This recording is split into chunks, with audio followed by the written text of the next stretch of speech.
Good evening, everyone. I'm going to call this council meeting to order. Any declarations or pecuniary interests? Seeing none, we'll go to review of items not listed on the agenda. There's a couple pieces of correspondence in front, one of the, for the public meeting later at 7:30, and then another piece of correspondence from the Durham Region Plowmen's Association that we're asking can be dealt with tonight. Okay, thank you. Announcements. I think we'll start with you, Councillor Malloy. Thanks, Mayor O'Connor. Welcome, everyone. Just very brief, we had the Sanford Community Association on Saturday night had Yuck Yucks. It was sold out. They had over 200 people there. It was fantastic, a great night. It was actually, the bar was done by the Durham Young Farmers and Durham West Young Farmers, and it was a really great night, well attended, so they did very, very well. It's a good night. Great. Yeah, that's all. Councillor Hyatt. No, I don't have anything, just a belated happy Robbie Burns Day to anybody who's Scottish in the room, so it's I hope you all had your haggis this week. So oh, there was, don't even talk about it. January the 20th, yeah, you didn't bring your bagpipes tonight. We should have arranged that earlier. But, anyway, that's all I have, Mayor O'Connor. Councillor Beach. Good evening, everyone. Just to let you know how the Goodwood Hall Board and Goodwood Lions family skate went. They had about 40 kids on the ice. The weather did cooperate that night, so the kids had a great time, and the parents loved being able to come into the hall, buy some chili, hot dogs, coffee. So it was a great family night, and they were able to raise $900 to go towards the new liner in the arena, so because the other one was shot. So this is really helped to keep it going, so that was good. And to remind everybody on Wednesday, the 31st, that it's Bell Let's Talk Day. So support mental health. Early intervention is so important. Please remember to participate. Thank you. Thank you very much. Councillor Bryan. Thank you, Your Worship. Two quick announcements. One, that I will be doing the polar plunge at the Whitby Ability Centre at 11 o'clock on Friday morning. And of course, it's supposed to be the coldest day of the week, which is just my luck. And as well, we had a new restaurant open today, the Uxbridge Smokehouse, and I was speaking to the manager, and he would like to arrange for a ribbon cutting. So when we get a date, they're going to have a grand opening, and we will certainly all be informed on that. It's where the old Mad Millies used to be. Great. Councillor Ballinger. Thank you, Your Worship, and good evening to everyone. First off, the pond is flagged red again. We had the ice smooth as a baby's bum. It was great. Now it's flagged. So it's red up, and we'll see if it tightens up, then we'll pull the flags down and put it back up to yellow. I had the occasion yesterday to go to Lindsay to see one of our former residents in Uxbridge. He was actually a plumber for us, Bob Hartrick. He celebrated his 90th birthday yesterday, and it was nice to see people from Uxbridge that went there to see him. His wife, Mary, used to be, when I was the recreation director at St. John's School and looked after the summer camps, she was the cook. So, yeah. Thank you, Your Worship. Councillor Barton. Thanks, Your Worship, and hello, everyone. Welcome. Just one, the Eudora Leaguester Lions are having a spaghetti dinner Friday at 5:30 this week. So, great if you could all attend. Thank you very much. Thank you. Just take note that the in-camera session has been cancelled, so there will not be an in-camera session. Okay, our first delegation tonight is Brett Myers and Jason Hicken from the Bonner Boys regarding the Rib Fest for 2018. Welcome, gentlemen. Thank you. Jason's going to stay seated. Yeah, as I said, welcome. Thank you for letting us come here tonight. My name's Brett Myers. I'm the past president of the Bonner Boys with Jason, who's our current president. Tonight we're kind of basically here to sort of give an update on how Rib Fest is going. I think there's earlier there was some kind of misconceptions about our group and that we were giving up Rib Fest and maybe not doing it anymore and for lack of volunteers. And so I just wanted to put some clarity to the whole situation and kind of where we're at. We've been doing RibFest, I think now this will be going on our 4th year, so we've learned a lot from it. I know that Jack was part of our group that ran RibFest. I think it's a very excellent event for our community, and it was important for our group to, whatever we decided to do, to make sure that we could continue on with this event in our community, because the amount of people that goes through there and having our RibFest, I think, is excellent for Uxbridge. We've decided as a group that we just weren't going to be able to make it work anymore, just for numerous reasons, but the main reason wasn't lack of volunteers. The main reason is, for our group, it was the risk that we had to take as a group in case the weather went bad, and you're putting hours and hours and hours of work into that, and ultimately the money that we're raising for that goes back in the community, so it was a lot of work for us to take along the risk.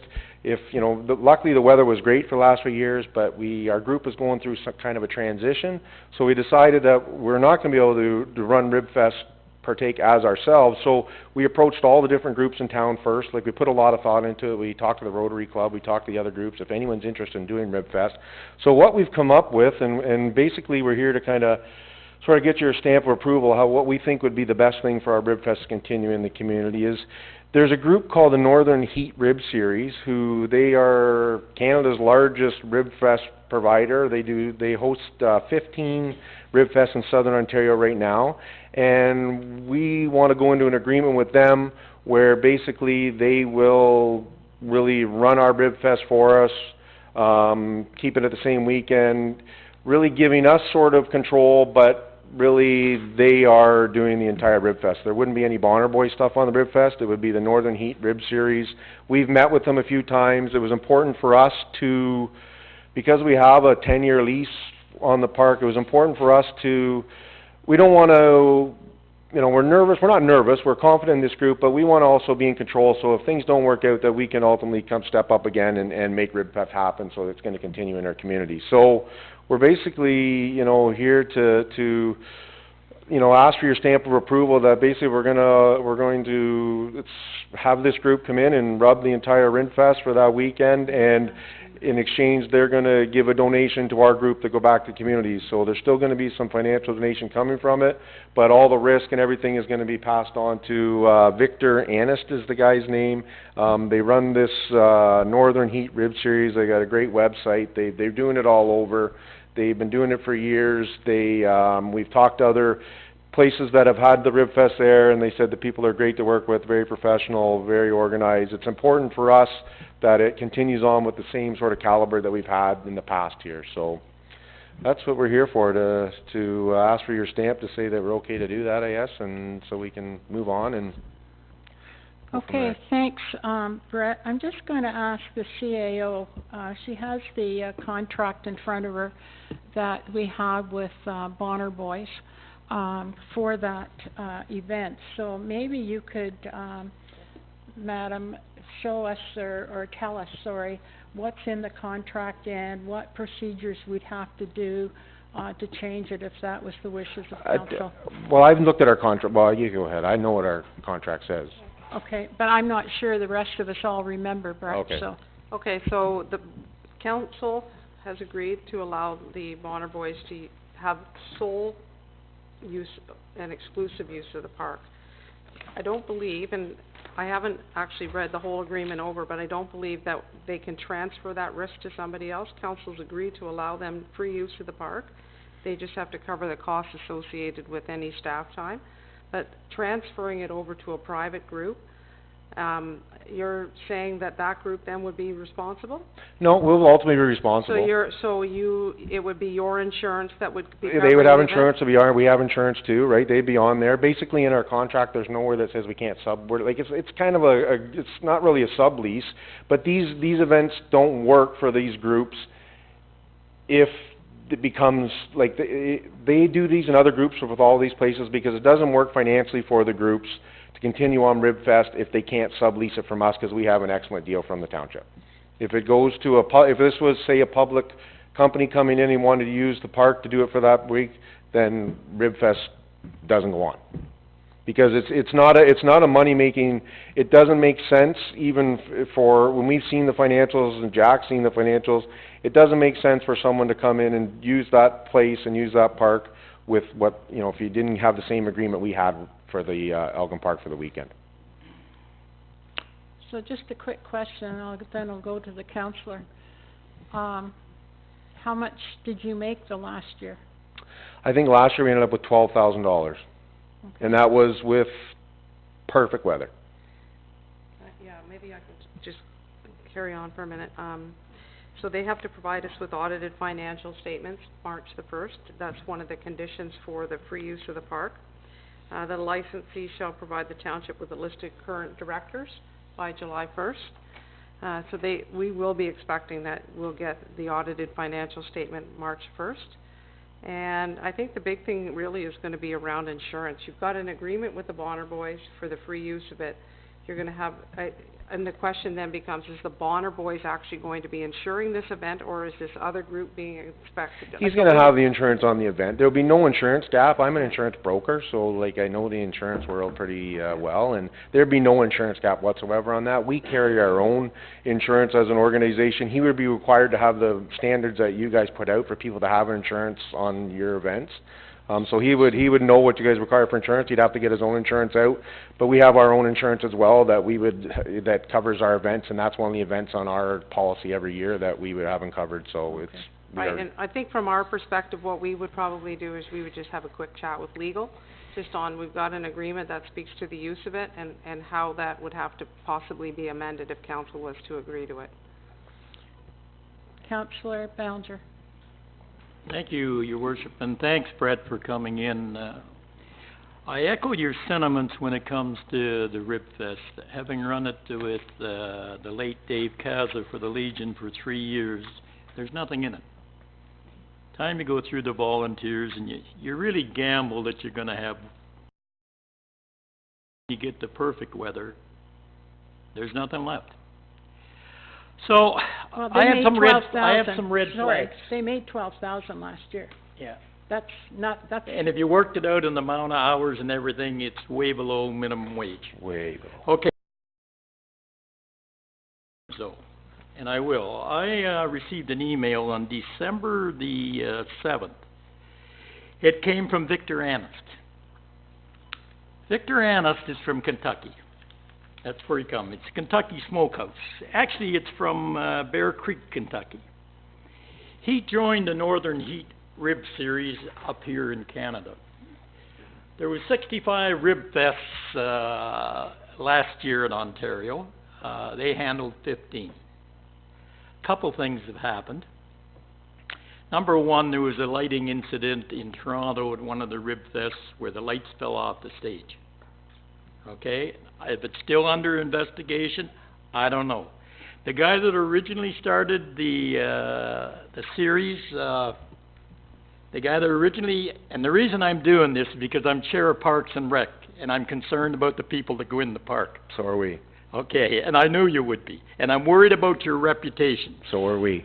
Okay, if you go on there, you'll also see posted, if you go on the website and look through it, you'll see some comments. One is, like, they bring in craft breweries too, okay? One of the craft breweries, his statement, the last one is on January the 18th, is saying, what is going on with you people? I haven't been paid yet from last July, okay? This that I got from Victor on December the 7th says, I'm wondering if you have any involvement in Rib Fest, and if there are any ways I am able to help in hosting the event. I have an events and promotion company that specializes in these types of events. I look forward to hearing from you. Well, then I went out. I don't go on Facebook, but I certainly had my wife go on Facebook, and I had her to do some research for me. To me, and I say this to council, if this is a partnership or somebody that's involved, that person should come before council. This is a private business where they make money, and I have nothing against private business. You'll also find out in these Rib Fests, he set up a fast lane. The fast lane is people that line up for a long time waiting there to get their ribs. You can pay an extra $10 and buy a ticket to go in the fast lane. You know, you guys work so hard. And I did look up, the Bonner Boys have exclusive use of the park. So that means if you're bringing somebody else in to run it, that somebody else is gonna have to appear before council. For sure. He said he would appear before council, and if he has no questions or he has no problems doing that. But I'll tell you, Brett, quite honestly, there's some things I read in there that I don't like. Yeah.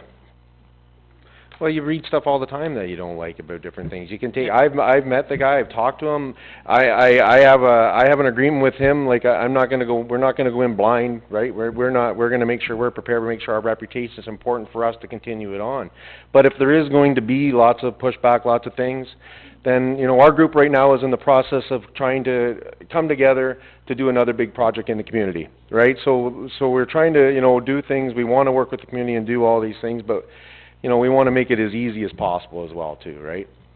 When you're talking with him, would you ask him, the original guy was 24 years of age that set up this, Northern Heat Rib Jim Festival. Brown, I think his name is.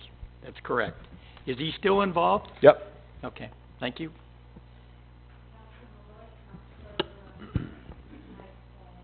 They've, on their website, they've done Newmarket, Richmond Hill, they've done a lot of rib fests around town. And, we didn't ask the amusement company to come in and do a presentation in front of us. We allowed the Bonner Boys to hire them to do it and subcontract to them, and they made money on it. So I think looking at their record here and the number of events they've done, I mean, let's face it, you can go on the internet and you can find out anything bad about anybody you want. It's there, I mean, especially this week. But I don't know, these guys have been around for a while by the looks of it. They've done a lot of large rib fests. And they're difficult things to run. I don't think it's any different than contracting out the amusement company, contracting out the ribbers. It's the same to me. So that was my understanding with our contract, that basically that we can come in and put someone to run our entire rib fest. In our contract, we were just coming here to kind of, you know, get approval on doing that fest for us when we're doing it now. Like you said, amusement. We've had craft brewers. We've had different people. We've had hired music companies to do everything. So basically, we're hiring this company to do it all. That's the only difference. But we don't want to, with them, because of our, you know, because of our reputation and all these things, we don't want to have our name as part of it. That was why we wanted to come here and talk to you guys, that we're not. So if you went to the Rib Fest and didn't see a Bonner Boy thing on there anywhere, that was the reason.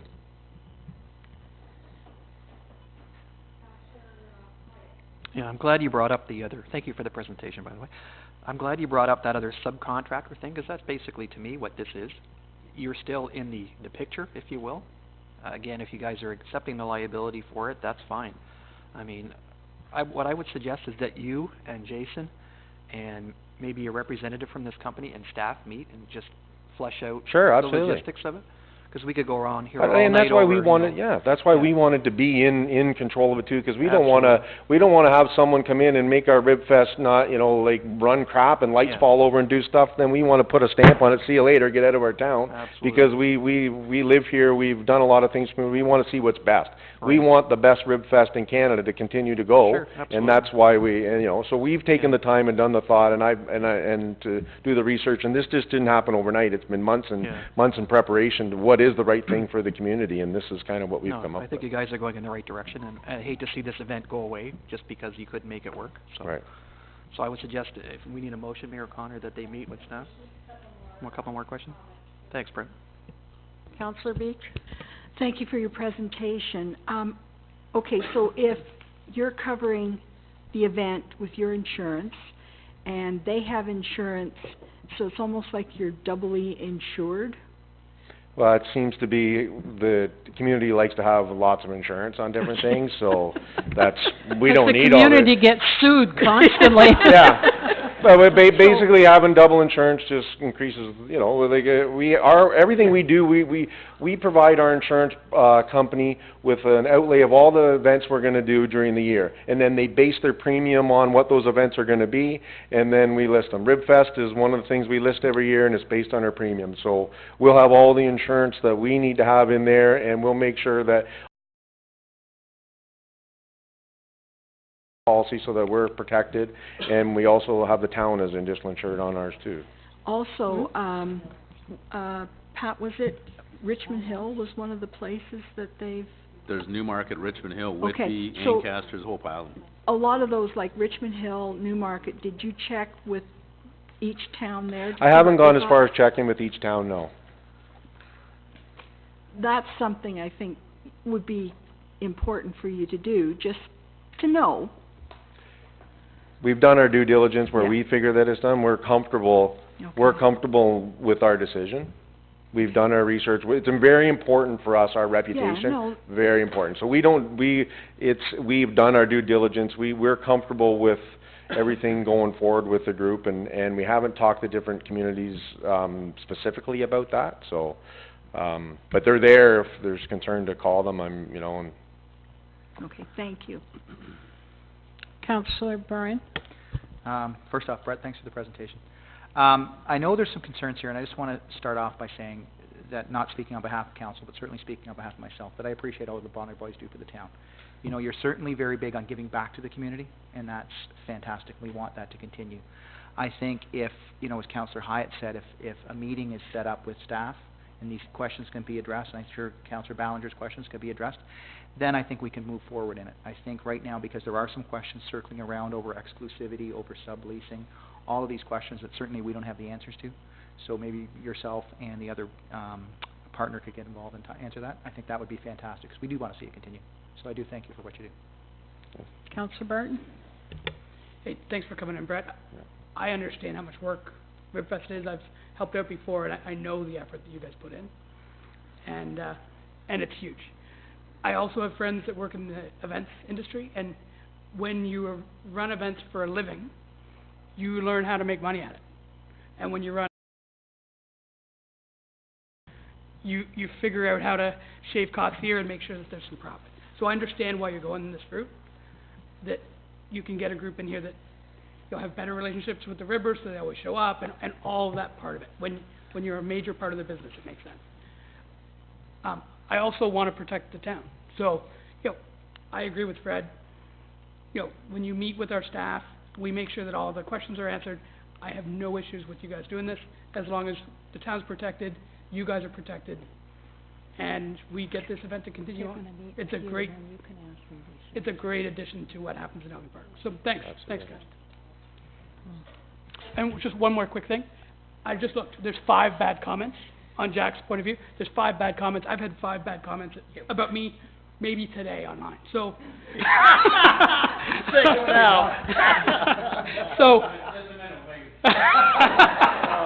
So, you have to take those things with a grain of salt, and I think we all get that. And I explained to the Victor that probably what's gonna happen when I go to council is they're up front, they would love to meet with it, right? Like, I think the important part too is come meet and check out the venue and what's gonna work best for them, and working together with what we've been working and helping us, and so, yeah, for sure, he's no problem with that, so. Just a couple of things, if I could, Brett, before I ask for a motion. In the agreement, okay, 4.4 says the licensee shall ensure that the installation and all the maintenance and repair of any of the RibFest associated equipment is carried out in a proper and workmanlike manner, including the use of electrical outlets and extension cords in compliance with the Electrical Safety Authority standards and regulations, and so as not to create hazards to utilities of the township, and shall ensure the safety of pedestrians and the safe movement of vehicles. So you're going to undertake that? Yeah, there's regulators that come and check us at every event, right? Like the health, they come and we do, and we've. Right, but that will be one of Bonner Boys' responsibilities. Well, yeah, like I think, and then part of when talking with him is like, I think they do, that is, my understanding with them and from what I've seen and what I've talked about is, yes, they do all those things, right? It's not someone just fly by the seat of their pants gonna have some. But according to your agreement, Brett. Yeah. Okay? We have to make sure that that's done. You have to make sure. Yeah, okay, well, we're going to Bonner make sure. Boys. Then it says the licensee shall staff Elgin Park to monitor RibFest at all times. Elgin Park is open to the public during exclusive use time allocated within this agreement. Right. So long as there's somebody from Bonner Boys that is in the Or park. someone that we appoint to do it for us. That's something that we'll have to check out, okay? So, who's got a motion? Was it Councillor Hyatt? I'll defer to the ward councillor if he wants to make that motion. Thank you.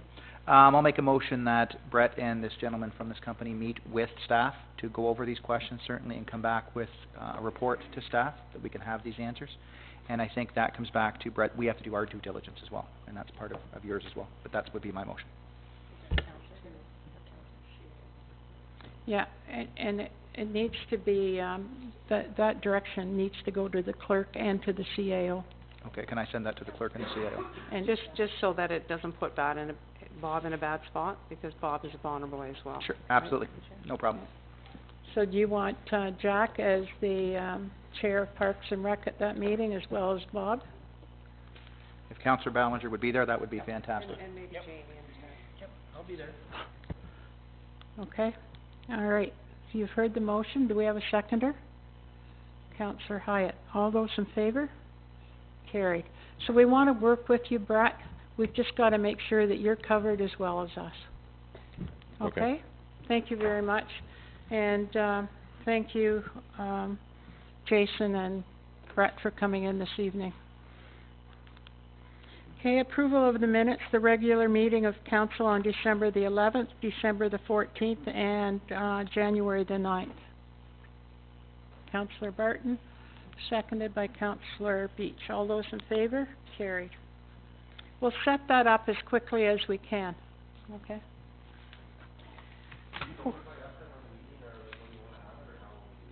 I'm sending an email right now.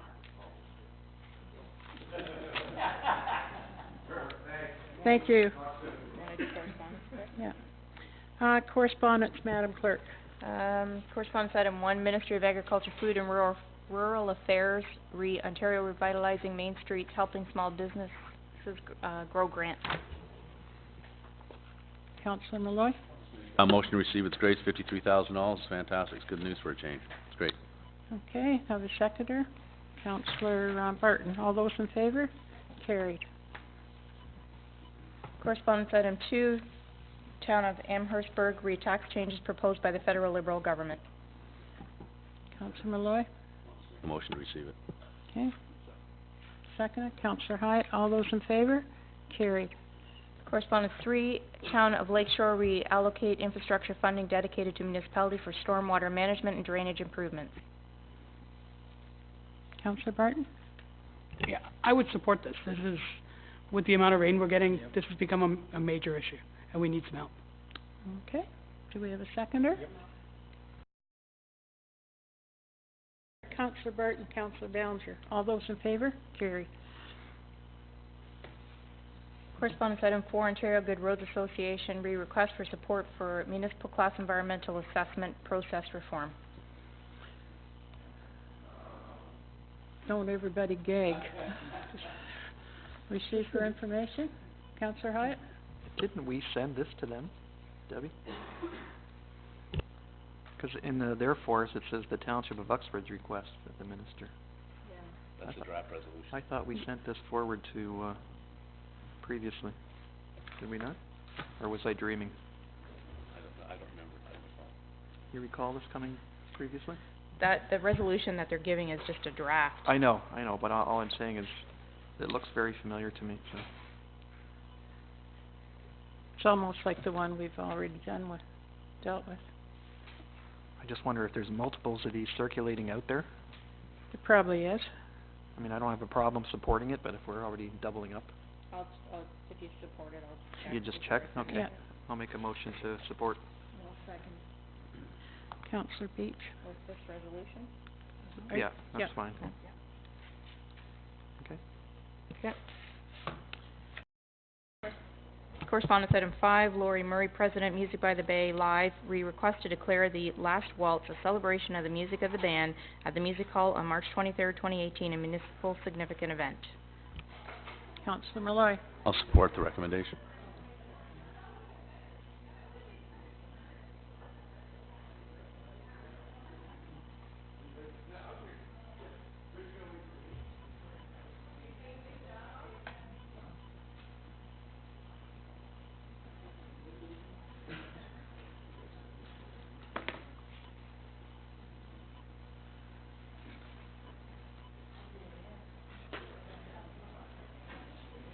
Okay, we're in the middle of a council meeting, people. So come on in, sit down, and we'll get to, the public meeting in just a minute. Are you gonna move her in a second or? Okay, so under item number 5, Councillor Malloy. Made a motion to support, Mayor O'Connor. Okay, so mover to support, seconded by Councillor Beach. All those in favor? Carried. Correspondence item number 6, Aaron Bennett, Wood Newton request for support to host the Fork in the Road 5K and the Ontario Cup mountain bike race at Wood Newton during the weekend of May 5th. I'd like to support that. Support, Yeah, it's a really good event. seconded by Councillor, Barton. And that's to make sure the insurance and everything is in place, correct? Okay, all those in favor? Carried. Correspondence item number 7, John and Lee Fisher grants to fund Uxbridge cycling plan. Received, Just received. Councillor Hyatt and Councillor, Malloy. All those in favor? Carried. Correspondence number 8, Eleanor Todd plans for the future of the historic Lions Hall in Goodwood. Councillor Beach. She wants to know about her clogging on Saturday mornings. Presently, the Zumba class at the Goodwood Hall is booked for Saturday mornings, in that part of her letter. You know, she's made no contact with me to talk with me or anything, so this is the first that I've seen a letter. So, if you'd like me to let her know about the Saturday Why morning. don't we receive it for information and, you to contact her, Okay, and work with the hall board to find appropriate time. okay. Seconded by Councillor Hyatt. All those in favor? Carried. And then, your worship, the correspondence from the Durham Region Plowmen's Association. Okay, this was a walk-on. Councillor Malloy? Thanks, Mayor O'Connor. This is interesting. I was contacted by them, and Eric Ferguson, who actually lives in Sunderland, is the Canadian champion right now, and he's going to Germany in the Worlds. And it's interesting, they equated it to the same thing as for our agricultural sector. That's the Olympics of our agricultural sector. So I would certainly like to support the recommendation that they get the hall for free. I discussed with them they would still have to purchase the insurance for the alcohol and clean up the hall, but the rental fee, I'd like to recommend that we waive it. Okay. Seconded by Councillor Beach. All those in favor? Carried.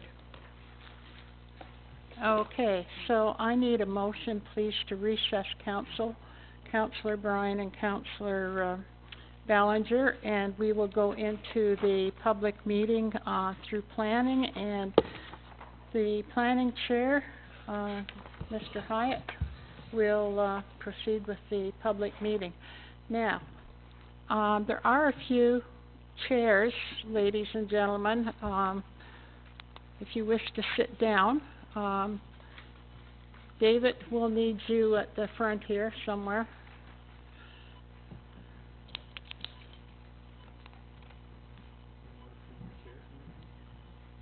No, the room is at capacity for the fire code, and since the fire chief is sitting in the back row, I think that we'll abide by it. Could you just leave the room, Phil, and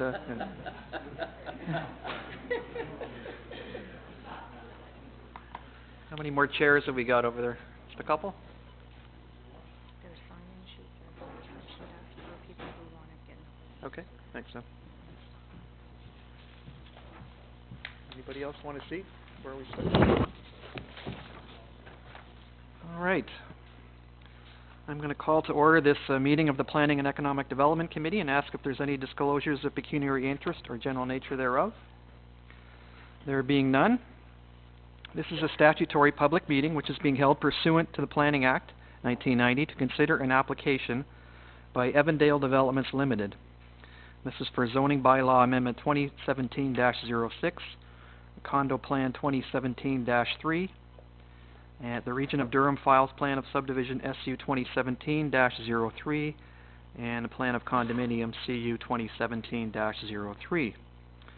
The purpose of this application is to create a block for 94 common element condominium townhouses, a mixed-use block an open space block for the realignment of a portion of the Uxbridge Brook tributary and future trail. Part lot blocks for semi-detached or linked townhouses fronting onto the future extension of Low Boulevard, a future development block, the extension of Harima Boulevard, and a road widening block and reserve blocks adjacent to Brock Street East. The purpose of the application is to create 94 common element condominium townhouse units. The purpose of the application is to rezone certain portions of the subject site from Brock Street mixed use, a C6 zone, the rural RU zone and residential holding RH zone, to appropriate zones to permit a mixed-use building and 94 condominium townhouse units. Excuse me. The subject site is located on the north side of Brock Street East, east of Donlin Lane, and legally described as part of Lot 31, Concession 7, in the Township of Uxbridge. The Planning Act governs the giving of public notice at various steps in the application process which the Township must comply with. Any person may attend a public meeting and make representations in response to the proposed development. All information, including personal information, opinions, presentations, reports, documentation, etc., provided for or at a public meeting are considered public records pursuant to Section 27 of the Municipal Freedom of Information and Protection of Privacy Act.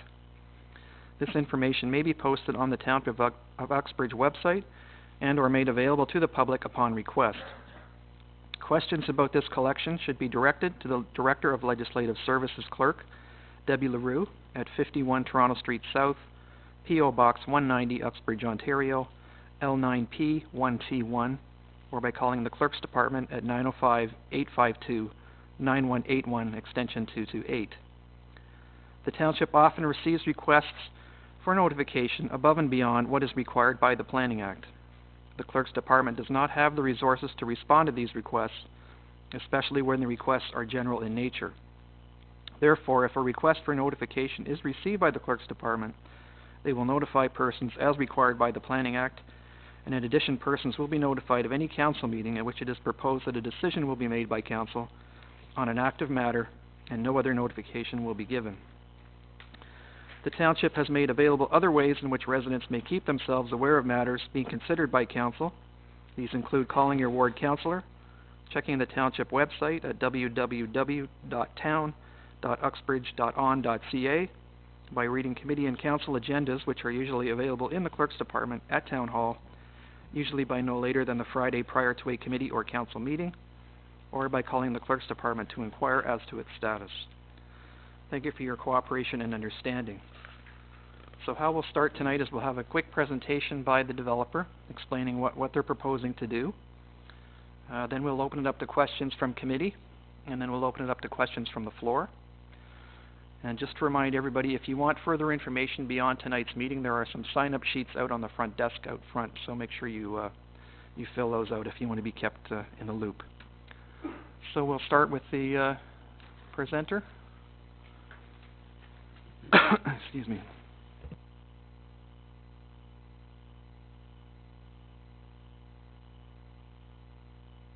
I was very glad to test the buttons, and if you just push an arrow, it changes the page, and I don't have to play with a clicker or anything that's too complicated. Oh. I just wanted to make sure those arrows work like I thought they did. Mr. Chair, members of the committee, staff, and ladies and gentlemen, my name is Bryce Jordan of GHD. I'm the planner for Evendale Properties. I'm here with Mr. David Sudd, who is the principal of Evendale. Mr. Sudd has previously built in Uxbridge under the builder name of Maplebrook Homes. You may be familiar, I just heard today, it's Michael Cummings Lane. It's a private lane off of Main Street North, is one of his developments. The other is south on Oakside Drive, and I've forgotten the street in from Main Street. It's got Michael Cummings Court Yeah, we did that. and O.S. James Hunt Court. Okay, and it's West James Hunt Court, I understand, is the other location where it's built. There you go. Thank you.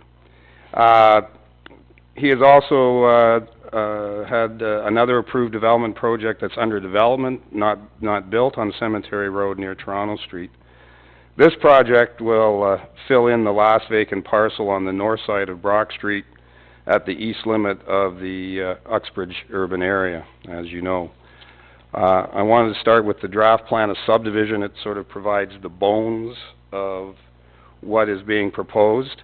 Currently today, as everyone knows, Harima Boulevard makes a sharp turn onto Donlands. Donlands then makes another sharp turn out to Brock Street. And of course, the intersection of Donlands and the intersection of Nelkid don't line up. The plan of subdivision puts in place something that's been planned for a long time, which is the extension of Harima down to Brock Street to align with Nelkid. That would be a future signalized intersection, and it would eliminate the Donlands Road right-of-way and that particular jog. As well, the subdivision will provide for the extension of Low Boulevard, which now stops at Donlands, and carry on and tee into Harima Boulevard. We expect that the township will trade the Donlands road allowance for the new roads. That's not completed. That was a previous arrangement with the previous owner. And under that scenario, on the north side of Low Boulevard, these lands in 2007, anticipating this land exchange and that road pattern, was zoned. Those lands were zoned for the 8 semi-detached or link houses that my client is proposing to build there under existing zoning. So I just wanted to separate what's being zoned and what isn't. The future development block that is created, currently it's designated it's designated residential in the official plan, but it really isn't viable for development unless or until my client and the municipality do make an arrangement for the acquisition of those lands. So there's no application on those today because my client does not have control over those. The other thing that the subdivision sets up then is a series of blocks on the east side of Harima, which is, I'll start with the open space block on the east end and at the east limit of the urban area. This block contains a realigned creek. There's currently a creek that runs through the property and connects to the ditch in Harima Fields. That realignment was approved again in 2007 and was constructed, except there's no water in it. So as part of this development, the culvert connection that leads to this pattern of flow of water would be diverted probably in a large pipe along Brock Road to the outlet in this location, and then follow the course that was pre-built some 10 years ago. So with those blocks in place, that frames an area framed by Harima Fields, Brock Street, the open space block, and Harima Boulevard, within which we're showing 2 blocks, a mixed-use block on the corner and the condominium townhouse block that is proposed to have the 94 units.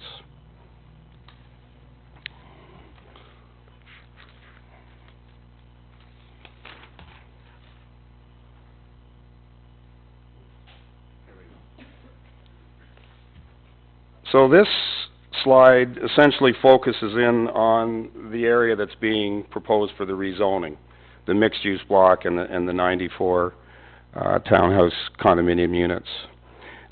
First thing to point out is this proposed development concept conforms to the official plan designation that's in place, which is the Brock Street mixed-use area designation. The mixed-use block, I'll speak to that first, in this location, would have 2 personal service or convenience commercial type units at grade. There is a breezeway proposed between those 2 separate units, and above that would be 5 2-story residential units above. And this block would be rented. It would be continued to be owned by Mr. Sudd and rented to both the commercial tenants and to the residential tenants above. And the parking is to the north for that standalone development with access from Harima Boulevard.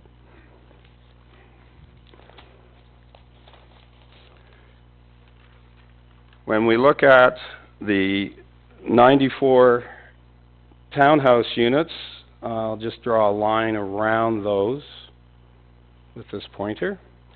Essentially what you're looking at is 94 units over 7.6 acres for an overall density of 12.4 units per acre. And I mention that because this is actually quite low of a density for a condominium townhouse development, which I'll mention later. The accesses to those particular 94 units are from an entrance opposite the Low Boulevard intersection and at the far east end of the property, accessing onto Brock Street. So there's two types of units proposed. Firstly, facing Brock Street and facing Harima. These are units that are 2.5 to 3 stories in the front. Their front doors face or address the street. They are 3 stories in the rear with a 2-car garage in the rear, and that garage is accessed by a 2-car driveway in each a door into the unit. So they're actually wider than many townhouses. They're about 23.5 feet wide as a result. And as a result, they have 2 outdoor parking spots in the 2-car wide driveway in front of the 2-car garage. If we can look at the internal units, which then are all the other units on the site, they're typically what planners call a front-loaded unit. In other words, the garage is in the front next to the door, with the garage door and the front door side by side. These are 2-story units, but where they're not typical is in their dimensions. So just to run through a few of those things, and this is what drives the density of this site down. First of all, front yards in these type of units are typically 20 feet deep. In this instance, we're providing a front yard of 37.5 feet. Seems like a lot of front yard, a lot of grass for someone to cut. The reason for that is the township requires a 37.5-foot driveway. The 37.5-foot driveway is to allow 2 cars to park one behind the other in that driveway, because there's now a requirement for 2 outdoor parking spots for every unit, even though it may only have a 1-car garage. The width of the units is unusual in that they're 23 feet deep, where quite often in condominium townhouses and other more intense urban areas you would get units of only 18 feet wide. Even the condominium roads, quite often they're only 21 feet curb to curb in terms of the roads. Here, with the curb to curb width and the 5-foot sidewalk, the roads are 25 feet plus 5 feet of sidewalk, so there's 30 feet before you get to the grass in front of each house. So, in general, this is a much more spacious feel for a condominium townhouse development than you might see otherwise. So, for what it's worth in terms of numbers, it's typically some of the townhouse developments that people were mentioning in Stouffville or other places would be up to 16 units an acre, whereas, again, we're at 12.4 units an acre. A lot of that is devoted to pavement, because we're required to put lots of parking in, including visitor parking, but it also provides for that more spacious feel between the units. People saw these drawings, and I'm now just going to try to project away from the mic. This is a rendering of that mixed-use development on the corner of Harima and Brock Street. There are 2 commercial units on the below with a breezeway between that you may not be able to see, but above the 5 2-story apartment units cover the entire block for a total 3-story profile. This is a rendering of what the units that face Brock Street and Harima Boulevard can look like. Again, 2.5 stories at the front, sort of a basic minimal front yard, so that the units are facing the street with the front doors on the street and windows on the street. And they actually will have fairly substantial living room windows, because again, these units are 25 feet wide. They're not narrow 18-foot units.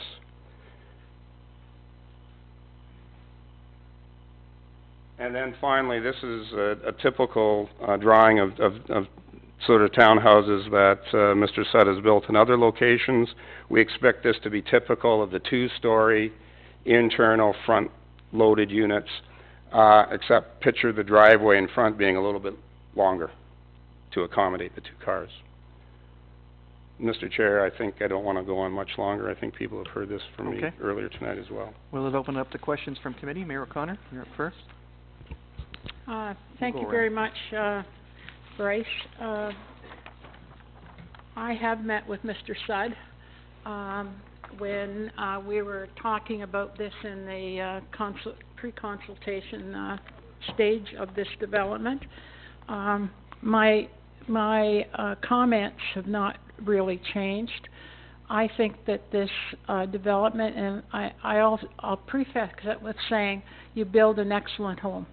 The Cummings, I would encourage anybody that hasn't seen it, Cummings, it's if you go out just before you get to Sandy Hook Road, or sorry, Sandy Hook, next to the auto place, that's where you'll see one of his developments.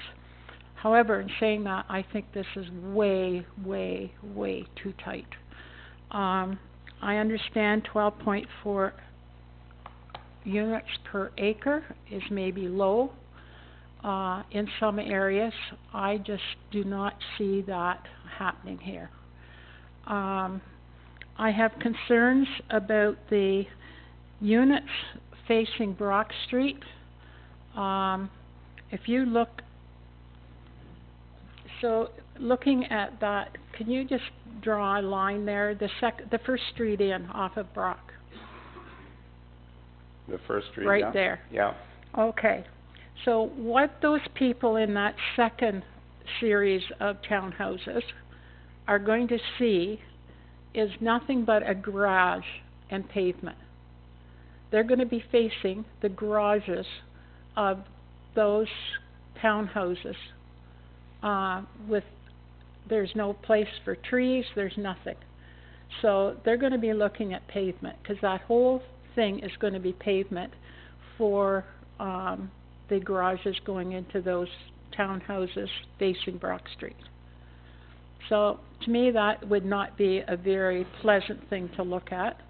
And I think that we can do something with it. Something should be done with it. I also have concerns with the lack of green space in here. I understand, and we've known for years and years about the creek going behind, but there is virtually, other than front and backyards, there is no green space whatsoever in this development. That certainly is a cause for some concern of mine. Also, the four-story condominium apartment building right next to the hydro. So if you could point to that. Through you, Mr. Chair, there is no four-story condominium building proposed in this application. So you've taken that one out? Through you, Mr. Chair, our client doesn't own the land. Half of the land is owned by the municipality, so we would not be able to apply for that development at this stage at all. And so there's no proposal there at this time. So maybe you could just, so that people understand the block we're talking about, and I apologize, I did not understand that. This is So that was the block I was about to right. to talk about, if it's outside now. Okay. The other thing I have a serious concern about, and that's always parking. This is a condo development, and I appreciate the fact that you have tried to meet and probably have met our parking, and we've made it now in our bylaws that you have to have space for 2 cars outside of, the garage because we're all collectors of junk. Our garages are not necessarily meant for they're meant for cars, but cars don't see them. So that's good, but taking into consideration, and I think I've got this right, there's only, 39, visitor spots for 94 condos and the apartment buildings. So I think that's a big issue, because we all know come Christmas or special occasions, there's many more cars than that. And if this is a condo, maybe again you can just refresh my memory. Is this a standard 66-foot road, or is it a condo road? Through you, Mr. Chair, it is a condominium road. Right, so it's more narrow. Okay, that's, I'm interested in hearing from the, audience. All right, Pam? That was one thing right away, was the visitor parking. Because so often that we see that it's lacking, there's no place to park, or it's so far away. And, I also have a problem with the front of the houses backing on to the back of the houses, between the first and the second row. That I'm not liking that whatsoever. So you had said the curb, to the grass on the opposite side was 30 feet? Through you, Mr. Chair, that's correct. The paved portion would be 25 feet. 25 feet. From curb to curb, and then another 5 feet for the sidewalk. A typical local street, by comparison, I believe is in the order of 29 feet from curb to curb. So there's sidewalks like the group of homes facing Brock, and then behind them and along, there's sidewalks on both sides of that street? Through you, Mr. Chair, there's a sidewalk on one side of each of the east-west streets, and also on one side of the north-south streets. To where they're fronting on to. That's where the sidewalks are, is where the front of the houses are. Okay. Maybe you could show. Okay. The sidewalk could be either side of the east-west streets. Currently, because the sidewalk comes in from Harriman Boulevard, we're showing it staying on the outside. So when it comes to this local or internal condominium road, the sidewalk is on the south side. On the other east-west road, it's on the north side. And then on the north-south street, it's on the east side. And those are where the internal sidewalks are, adjacent to the roads. So, in other words, you've got on the one section there on Brock Street where people are coming out their driveways, that's where the sidewalk is, as opposed to being on the front lawns of the other side. This side?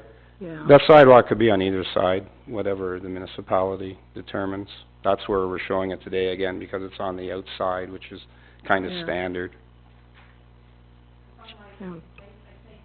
That the point is that the people in the front row, okay, facing Brock Street, they're responsible for cleaning the sidewalks on Brock Street. They don't want to be responsible for for cleaning behind their houses as well. So Right. I would suggest that if you're going to do that, then it's got to be on the north side. Yeah. And the other way to deal with it is for the internal sidewalks to be the responsibility of the condominium corporation when they plow the internal streets and look after the sidewalks.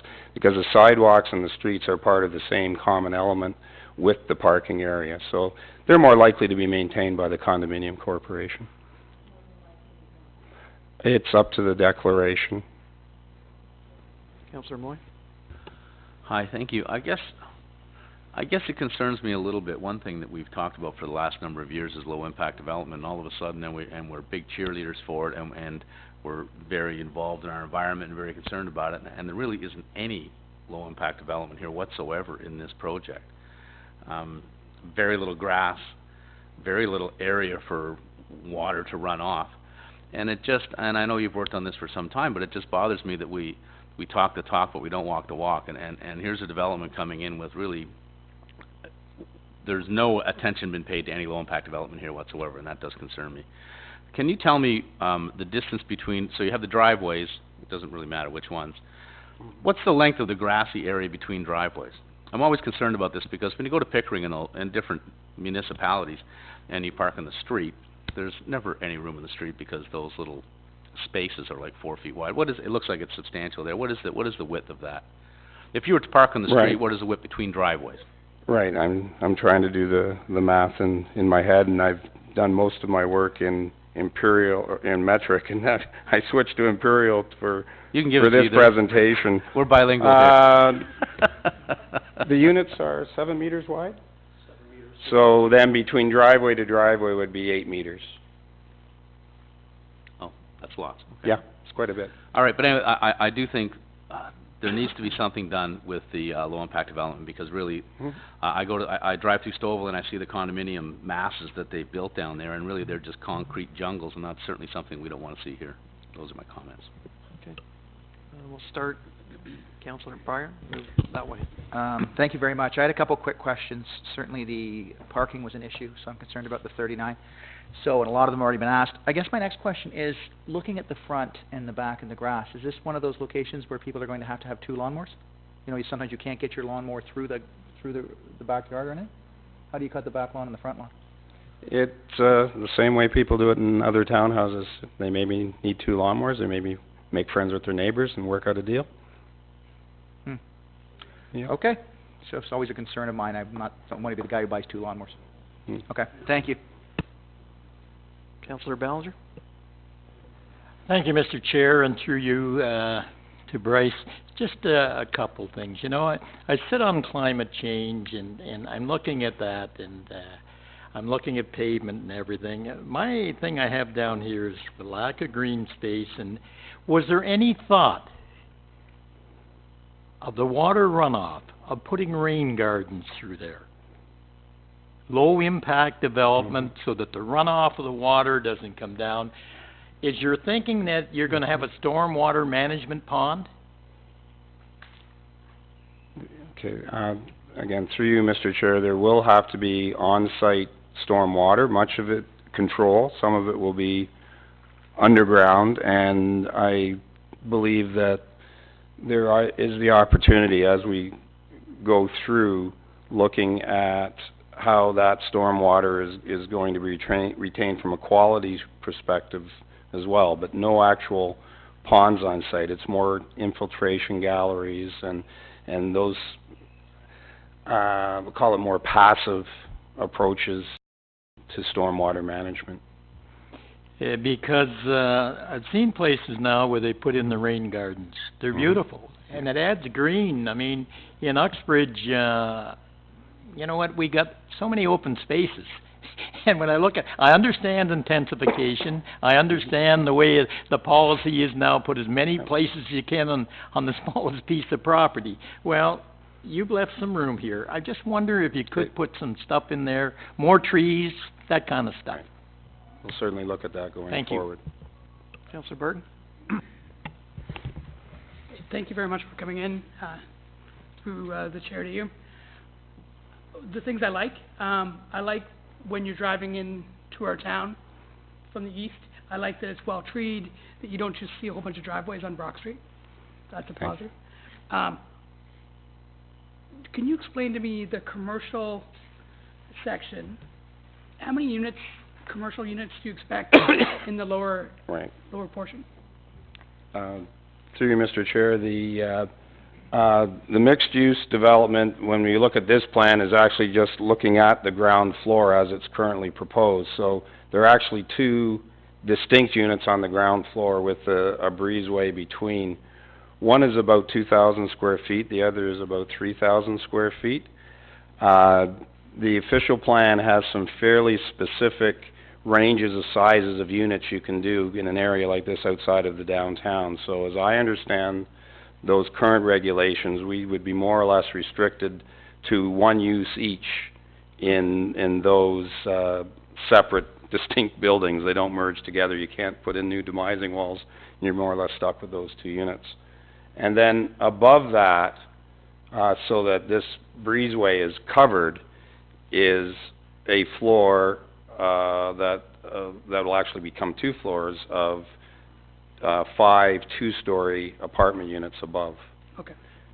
So I understood that part of it. Right. And then how many parking spots are in that corner total? Okay, so in the area here that's paved, there are 34 parking spaces, so there are 1.5 spaces for each apartment unit. Yep. And then there's a ratio being provided of 5.5 spaces per 100 square meters, which is somewhat excessive in some people's minds in terms of how much commercial parking should be provided. So in total, there's 34 spaces between those 2 commercial units and the 5 apartment buildings. Okay. All right. And then, thanks for that. I was trying to count them up here. Okay, sorry, yeah. Right. Now, we're the trail capital of Canada, so we have amazing trail systems. Yes. I don't see a great link from this development to our trails.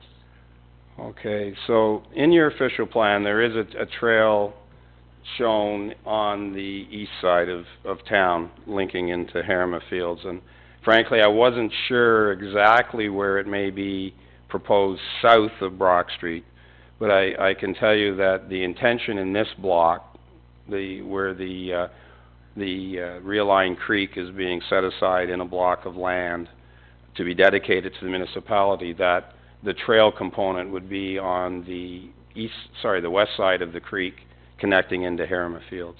Okay. Yeah. Okay. And then one more thing, your elevation on the up for the Brock Street portion of the townhouses. Can I see the driveways, the two cars wide Okay. in the garages? Yeah, so you don't see those Okay. on this. This is what you see from Brock Street. At the back of the building, we're expecting to have the 3 full stories, so the garage would be behind. It sort of shows the private road in behind, but the 2-car wide driveway would be off of that local condominium road in behind into the unit. Okay. So the garages are integral to the unit. You just don't have drawings there. Have you done the drawings for those yet, or? The rear Yeah. elevations? No, there haven't been ones drawn up yet. Okay. Okay. That's all. Thank you very much. Any other questions? I just have a few, just on the visitor parking, if you go back to the main Yep. slide there. So it's in the top 2 corners, is that where the visitor parking is? There are 3 areas, sir, where there's visitor parking. There's this corner, and then along this this frontage where there's room to add actual former visitor parking. So there's 39 visitor parking spots for the 94 units. Now, would they be dedicated for visitors, or would residents be using those as well? I certainly hope that when you're required to have 2 parking spots outside per unit, that you can designate the visitor parking for visitors, yes. It's just, as we know, if you have older kids, they have a car, so you could quite easily have 4 cars per unit. No. So my issue is if you're using up all the visitor parking for residents, where are the visitors gonna park? That's You right. certainly can't have them flooding out onto either Harima or Brock Street, so Right. I think that has to be sort of encapsulated somehow in the actual maintenance agreement, Right, yeah, that it is visitor parking. so that it is for visitors Yes, and not have overflow into the visitor parking for residents. right. Snow storage, what areas have you designated for that? Again, there will be areas available at the end of this street, at the end of and around the parking areas at this point, and then at some of the corner locations. Usually you need about 2% of the paved area for snow storage, and I think that can be readily demonstrated that it's provided. So under the common elements, what would be covered under that? Generally, the road the sidewalk adjacent to the road and the parking area would all be common element. Visitors parking? The visitor parking is part of the common element, yes. So that the unit itself is from the back of the sidewalk or the back of the curb to the backyard. Okay. That's all I had for the moment, but I'm sure we'll think up some more. What we'd like to do now is open it up to the public. If you have any questions, you can either come to the table here or use the microphone at the podium, and give your name, address, and postal code to the clerk for the record. Don't be shy. I'm sure you all came here with plenty of questions to ask, so. There we go. Okay.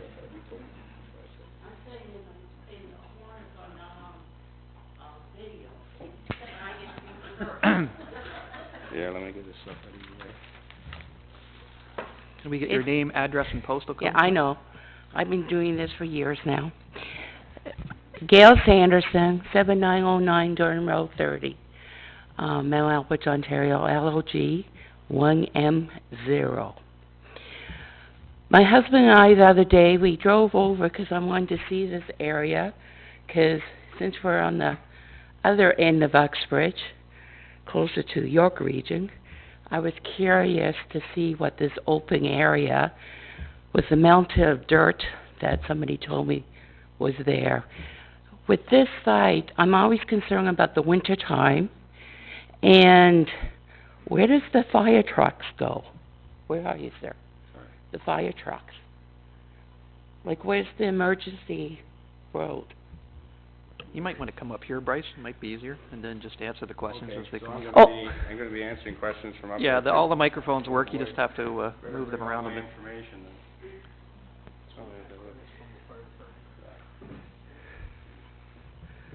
We want to keep you on your toes, sir.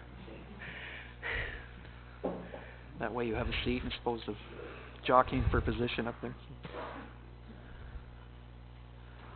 Okay. Okay, so, through you, Mr. Chair, the condominium roadways, as I mentioned, I gave the, imperial dimension. They're 7.2 meters wide in metric dimensions, which is well in excess of the fire route requirements. So is there like a separate entrance or going out, for just the fire trucks only? Mr. Chair, no, there is not. The fire trucks would use the same entrances as any other vehicles entering the site. Having two means of entrance is certainly of assistance in that regard.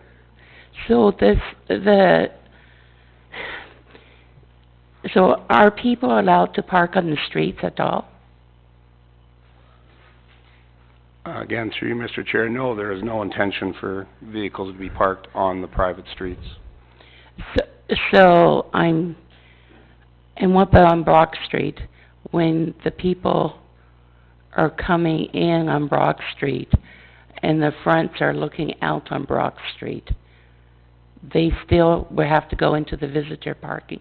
And I'm concerned about like the wintertime if it's all full up, because as Mr. Hyatt suggested about Thanksgiving and Christmas time and such.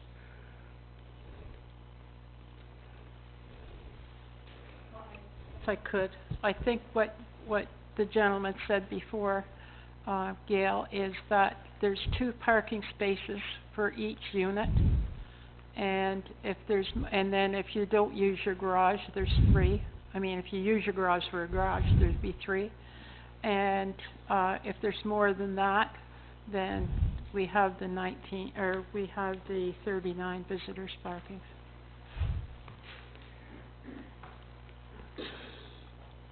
I don't see, like, if people's properties are to the...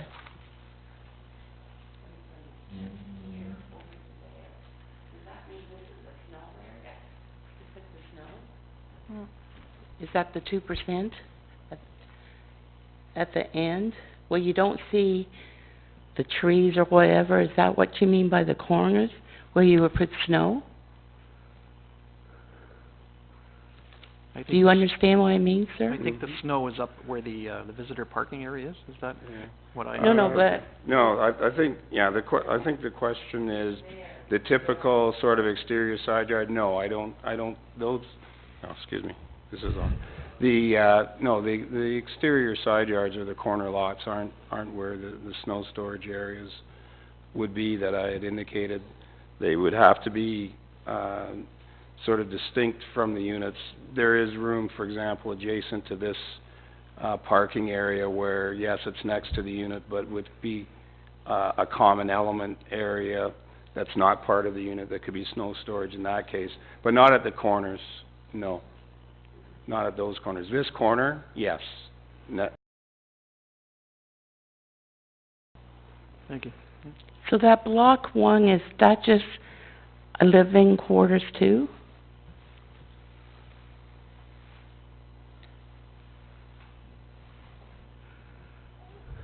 Sorry? That's the corner unit of a block of, I think, 4 units. So it's living quarters, like... Yeah, that would be Yeah. part of the private, for separating the common element from the private, parcel of tied land. That would be part of the So it's private not ownership. mixed use, it's dedicated residential, right? That's right. Yeah. Okay. Yeah, that's part of the... Okay, is my number 2 person ready to come up?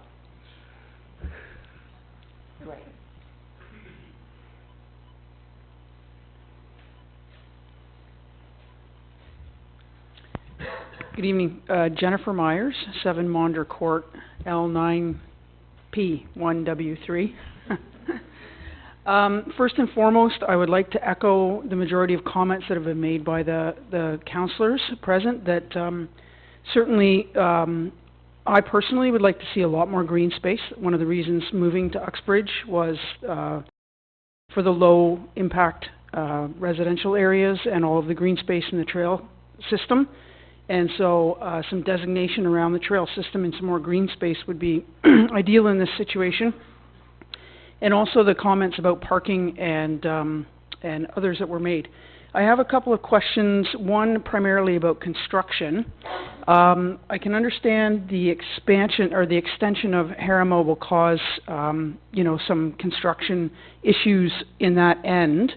And I'd like to know what the process is for getting notification around that construction, about the residents in that end, and how that will be handled and dealt with. But while the units are being built themselves, I personally would prefer to see any major construction being coming off of Brock Road and not through any of the residential pieces. The reconstruction of Haramo will be disruptive enough that most of us will have to find another way into the back end of the subdivision. And so if that could be taken into consideration, that would be appreciated. And the throughout the construction also, lots of families with young children and the car and traffic pattern. The last piece is, I'm curious about the process itself. So there's been lots of really good comments, and I'm wondering if, in fact, what happens next. Those comments are taken away as the expectation of the town and the township that modifications are made, and what will be the approval process from that point on. So if you could shed some light on that, that would be I could probably appreciated. answer part of that question. We have our consultant planner here, Liz Housen, at the end. What she does is she takes all the information that we collect tonight, takes it back and reads it all, digests it all, and collates all the comments and just see if there were any commonalities. And then she will provide council with a report. That could be, I don't know, how long down the road? Months? Weeks? Depending on how busy she is, anyway. And that will be coming back to council, so. So, well done, councillor. I'm also waiting for comments from the agencies, the Conservation Authority, the region.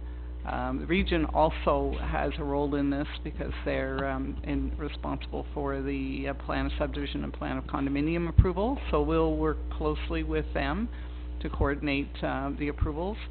But they also will give us their thoughts on the matters that the township has to deal with. So And I'm sure there's lots of other agencies out there, but the Conservation Authority and the region are the key ones.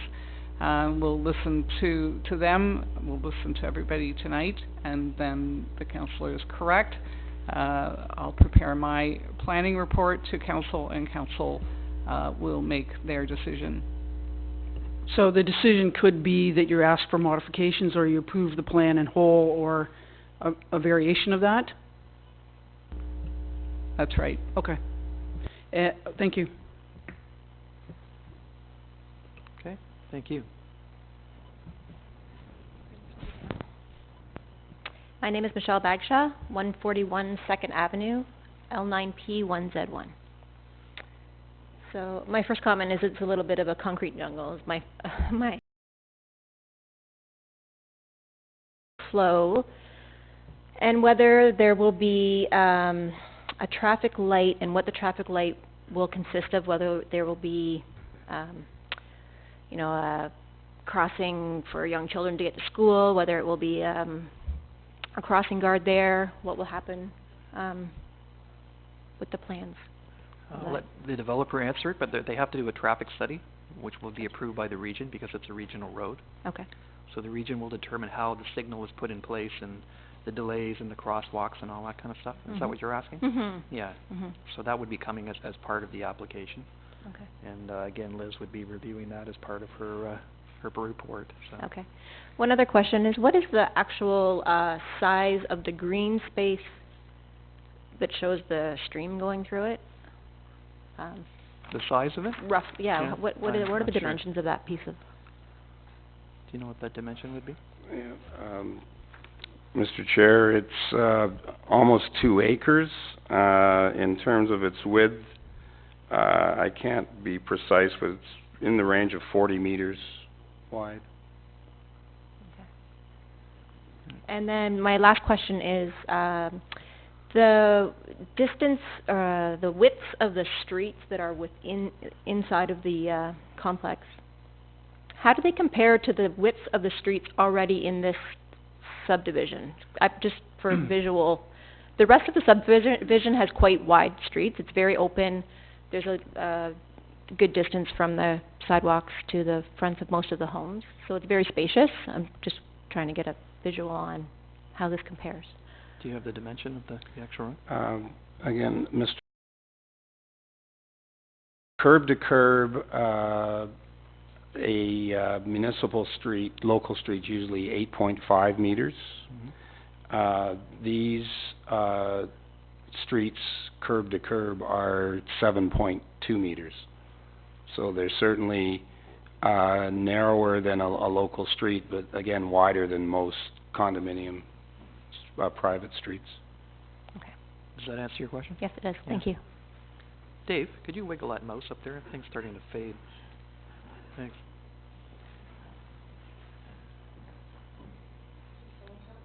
No, he's just brightening up the picture for us. So. He's our tech wizard over. Hi, good evening. I'm Carrie Ness, 11 Lowell Boulevard, L9P, 1W7. I'm just going to make a comment about the spaces. If there's 94 units, and I understand 30 or whatever it is, parking spaces, and you had said if you had company, you know, you have your garage. There's a lot of man caves out there. There's a lot of young people moving in. What you put in your garage is up to you. I have a little Beetle. I can store everything in my garage, but there's a lot of people that don't, and they have the 2 spaces. So now mom and dad, because there's young people probably moving in. Now you have 2 vehicles going to visit Mother's Day, Christmas, whichever. And then they're older, and these parking spaces are not right beside the houses. I think the onus is on the builders to provide the spaces, not for the people that have paid the big bucks to be there and try to find spaces for their families to visit. I just think that's wrong. And I don't think you should have to shuffle your husband and you, and they take their cars, you know, 2 blocks down in front of someone else's house to try to make room for mom and dad in their driveway. I just think it's wrong. I think that should be part of the consideration of how this is being built. The construction has been mentioned. And yes, all the dust, all the trucks, all the heavy vehicles going in and out should come off of Brock somewhere as far away as possible, so I don't have to dust quite as often as I don't do now. The stores, I'm not sure if I heard this correctly, that the stores that are going in there now with, was it 3,000, 2,000 square feet? And probably, did I hear that correctly, or what was the square footage? Yeah, I believe that's what it was. And only 2 units, 2 peoples will move in there as a business, is that correct? Or they can be divided up into units? What's the term? Mr. Chair, again, I apologize for not having all of those numbers at my fingertips, but I'm quite sure from my review of the planning policies and the official plan that apply to this site that there's a minimum size in those ranges, that these 2 units would continue to be one use only. You couldn't divide 1.5, otherwise we would have too small of a unit to meet the zoning that's going to be applied here. Right. So I believe it's 2 uses and always 2 uses under the zoning. Okay. So a business 3,000 square feet is quite a big store, like the one on the corner of Brock and Toronto Street, where the old Sears store used to be, is now being divided up in 4 units because they couldn't rent 2,800 square feet or whatever was in that space for the longest time, years I believe, 4 or 5. Like, nobody wants to move into a space that large, and if they do, it can't be a hairdresser, a donut shop, a mini cafe. It's a lot of space, which indicates a big store to me. So that would be a question. And I only have one more. I don't like this future proposed on the corner of which will become Harriman Brock. And where will the hydro, which is there now, their entrance off of Brock is just a tiny little road or a one-man parking for a hydro truck because they come in off of Donlin.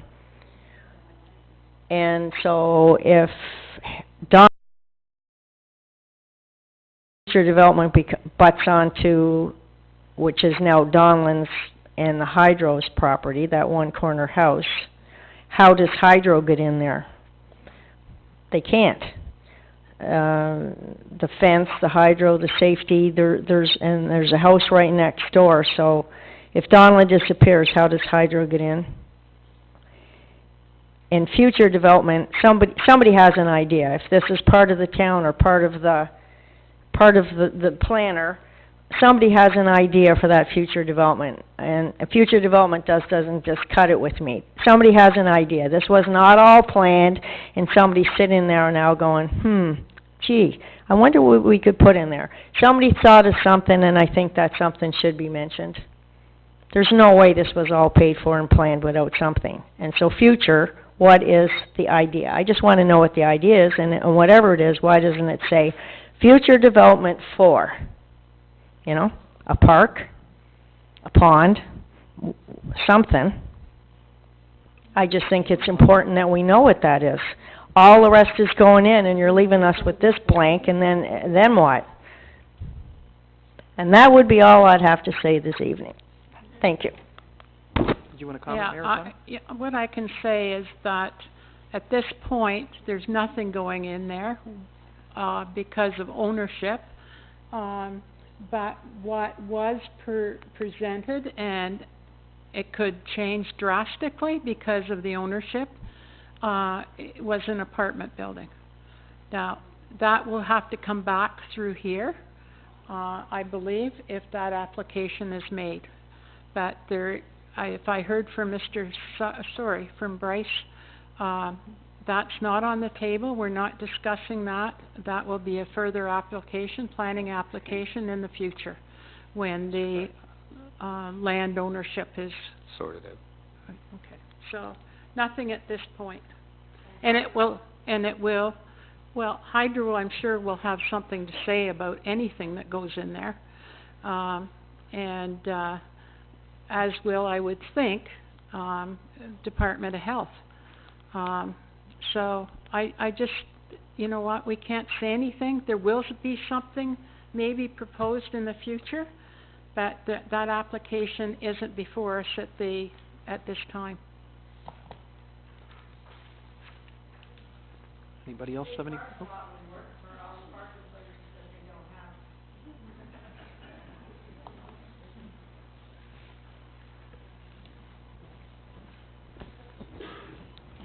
Marilyn Nash, 15 Maunder Court, L9P 1W3. I've got some general questions. For example, the Uxbridge Books running its capacity sewage-wise. How these 94 townhomes going to impact future development? Oh, sorry. Sorry. The 94 townhomes, the sewage capacity, the water pollution control plant, I mean, it's been optimised several times to increase capacity. That's going to be an awful lot impacting on that area, isn't it? With the other future developments coming in, like you have the Douglas Crossings there, and you've got the riding stable area opposite there. That field there's all going to be developed. I mean, how is this going to impact for future? We're already at capacity, aren't we? We actually have reserve units in place, so if you're worried that 94 is going to use it up, I'm just thinking sewage backup. Oh, sewage backup? Yeah. Well, they would have to be, again, through the region. The region looks after water and sewer, so any reports or whatever engineering reports would have to be cleared by them. They're not just going to go ahead and put this in without any kinds of approvals, so. But these are all in phase 1 of the urban development, which has been passed by the region of Durham. So there is no issue with sewage capacity to service this development. Okay. The other question I have is the taller townhomes along Rock Road there, aren't they going to impact on the people living in the inside? And they're not going to get much light. They're 3 stories high. You want to comment on that? We've already said about looking at garages. What about light? What is the separation, let's say, between that back wall and the front wall of the... Okay. Approximately? Yeah, so I'll do the math on my little calculator. 11 plus clear. 7.2 plus 6 plus 0.5. Mr. Chair, there's 26 meters from the back of one unit to the front of the other. That's the width of the Harriman Boulevard right-of-way. It's 86 feet. I submit that 3-story units won't have any shadow impact. As a matter of fact, even if these were back-to-back, typically you don't look at shadows when you're only looking at a 3-story building. And I also have share the concerns about the parking, because as we all know, you're going to get 2 cars for sure, and teenage kids are going to have cars, and if you only got 39 spaces for visitors, I know from Maunder Court everybody parks in the middle of the court. Thanksgiving and Christmas, there's an awful lot of people coming to visit, and there's just not going to be enough spaces. So where are these people going to be parking? On the roads? And the other thing I have a concern with is the creek. I understand it's been realigned. They're talking about putting a culvert in. Where's that going to go? Because it doesn't line up with where the creek crosses over, does it? Go ahead. I think that'll be part of the engineering when they do the actual engineering report. We'll speak to the way the water runs and where it goes. I'm not sure they're at that stage yet, or okay, so they should be working on it. And Lake again, Simcoe Conservation Areas. Yeah, Lake Simcoe would definitely be providing input on that. Yeah. Input on that. Yeah. And again, the intensity of the development. I share those concerns about the green space. I think it's way too many houses for that area. And that's all I had. Thank you.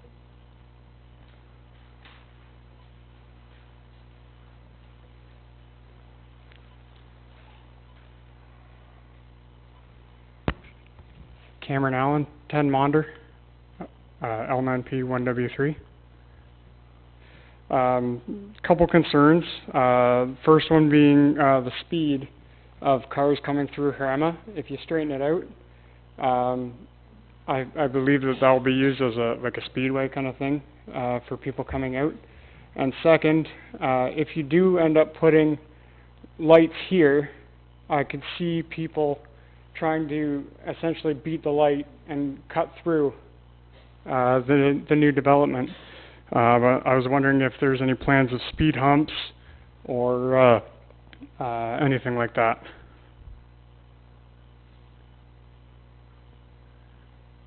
Bryce, did you want to answer that? Yeah. I don't know if you wanted to make a comment or... No, Mr. Chair, Harriman Boulevard as you heard, it will be the municipality's responsibility. I wouldn't dare presume what you might do with your road in that regard. I think Public Works would certainly be commenting on whatever proposal they put forward, so. Okay, I was more concerned about the new subdivision going in, because that's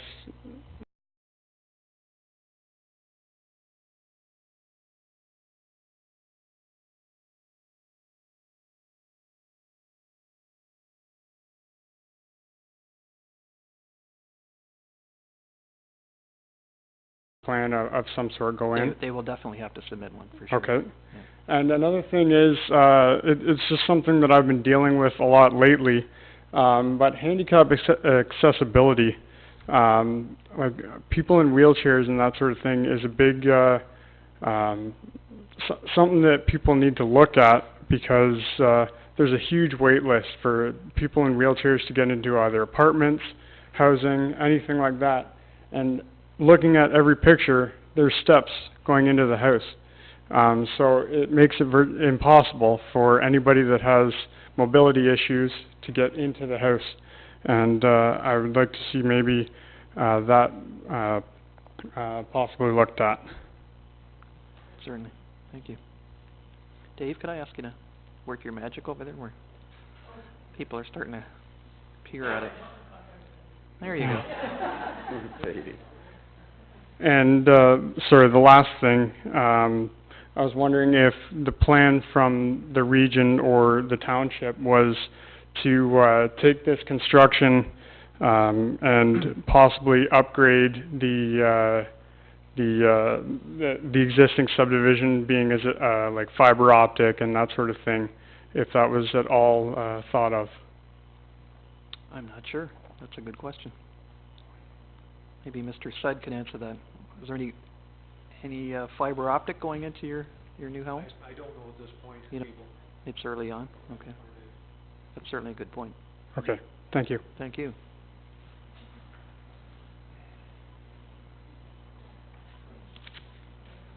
Anyone else? Don't be shy.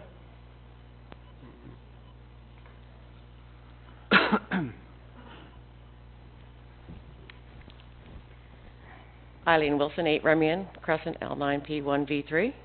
My two concerns. One is the speeding on Harama, which will, as you know, it's way wider than any other streets that are in that subdivision, so people coming in and out. The other question has to do with, are any of the units proposed to be designated for social housing? As a mother of someone who's on the social housing waiting list, it would be really nice to have them somewhere close by versus somewhere far away. But there's, I think I read on the in the paper that there's 57 people in Uxbridge now waiting on the list, and wondering if they're housing. Okay, thank you.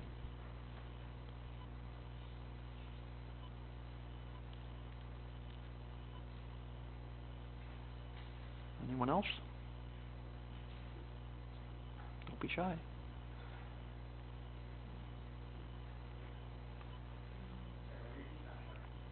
That's good. All right. Daniel Bernard, 21 Nation Court, L9P1W2. My question is regarding the square surface living area of all the 94 units. What's that proposed square to the 7.5 acres, percentage-wise? You have those numbers? Because it's obviously two different plans, I would assume, right? One's a three-story unit and one is, Correct. Are you asking so there's overall probably two different unit sizes, I would assume. You're asking for the square footage of the unit? Is that? Yeah, Yeah. square Or the footage unit in coverage. relation to the land mass. The coverage, yeah.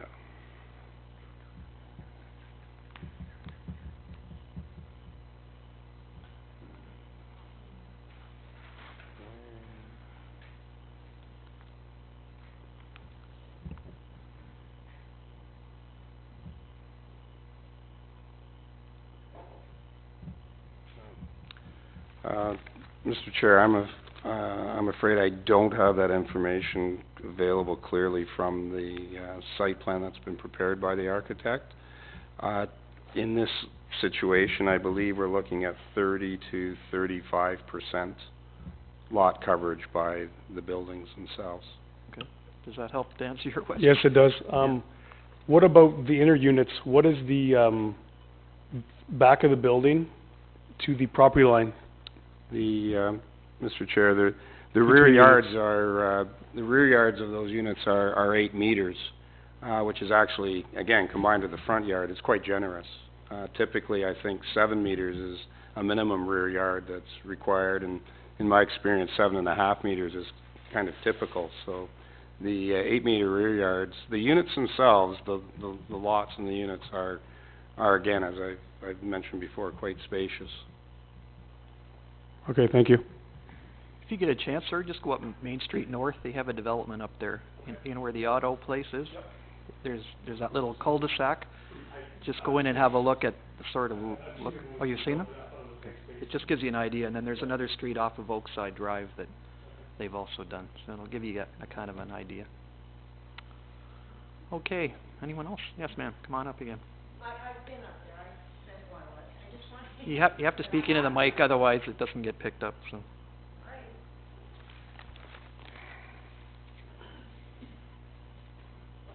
I forgot to say this isn't what I come up to say, but this idea of 2 lawnmowers are trying to do, I don't have that problem. I like cutting grass and I can get to the backyard. But I gotta say, anyone that has just, enough grass in the backyard to be a pee pad for your dog or your cat or whatever is a joke. Like, how do you cut that? I don't know how people do that, and I don't know how it could be addressed and change it, but it is what it is. But my question is, what are the chances of this going in? Like, if you had to give me a percentage right now, saying of this happening, and when? That's my question. I don't know if I can answer that question, but anybody else is welcome. Liz, do you have a... Politicians are very good at giving answers. Someone can give me one. Well, it'll depend on the report. Whenever we get the, report from the planner, it will be considered and dealt with. And, if there's gotta be changes by the developer, then there's a process that he will have to come in with new drawings and that sort of thing. So I can't give you a date, when this will start. The only thing I can tell you is that there's a due process that we're going through now. There's timelines under the Planning Act that we have to adhere to. And, our planner, has said that as soon as she can, there will be a report back to council. Best guess, 1 year, 2 years? No, I Months? think that the report back from Liz, I would say on the high side, maybe 6 weeks at the very most. Just hesitant because I just don't know how long it's gonna take to sort things out with, particularly with the Conservation Authority. So, See, we have it could be a couple of months. It depends what comments, so if we get comments from them that say, oh, there's this problem or there's that problem, then it takes time to sort that out. So, it certainly will be, my report will certainly come, in the next, say, 2 months or so, maximum, I would think. So Don't forget, construction could be within... there's other reporting agencies, such as the Region of Durham, the school board, the, conservation is a huge one. Until she gets all those reports back, she cannot do a report to us. So then I'll ask again, what's your best guess? Well, I think you heard her say that she will try and get her report back here in 2 months. And then construction can start? No, you No, have to talk to no, all the no, other no, That's no. my question. When will construction likely start? Well, we have no You idea. can't answer. No, we can't give Okay. you that answer, okay? All right. This is that we don't want to. We have no idea what it's gonna take the developer to come up with these changes that might be asked of him. Or, pardon me? Or it could not be approved as well, as the clerk said. Well, and there's also, the region has to approve the plan of subdivision, plan of condominium. So that is outside the control of the township. We're controlled by the Planning Act and the Region of Durham, province and the Region of Durham. Okay, anybody else have any questions? Just go on up to the mic, sir. Sorry, James Dowler, 79 Harima Boulevard. My address is 79 Harima Boulevard, L9P 1W6. Sorry, I'm a type 1 diabetic and I think I'm having a low blood sugar. So my question will be quick. This is for you, Liz Hudson. Sorry, Howson. Just when you meet with the Conservation Authority, are they going to be doing an environmental survey? Environmental survey on the land? Bryce, there's a pre-consultation with the applicant, and certain studies are required to be submitted. And environmental issues are broader than just how many trees or what. So I suspect that they had to do a range of studies required by the Conservation Authority, but I don't have at my fingertips exactly what those were. So over to you, Bryce. So, from a natural heritage perspective, no, there was no requirement for an environmental study of trees or wildlife or even fisheries, from the perspective that there are no features on the property that was of concern of the Conservation Authority. The realignment of the creek was a fisheries issue and was addressed 10 years ago and is in the process of being implemented. We have yet to hear back that they're still satisfied with proceeding on that. Where the broad environmental matters will be addressed has a lot to do nowadays with groundwater. And we'd heard about rain gardens, low impact development. A lot of that has to do with getting water back into the ground and keeping phosphorus out of the creek, and that's the area where most of the environmental review will be taking place at the Conservation Authority. Okay, thank you. Any other questions? Sure, go ahead.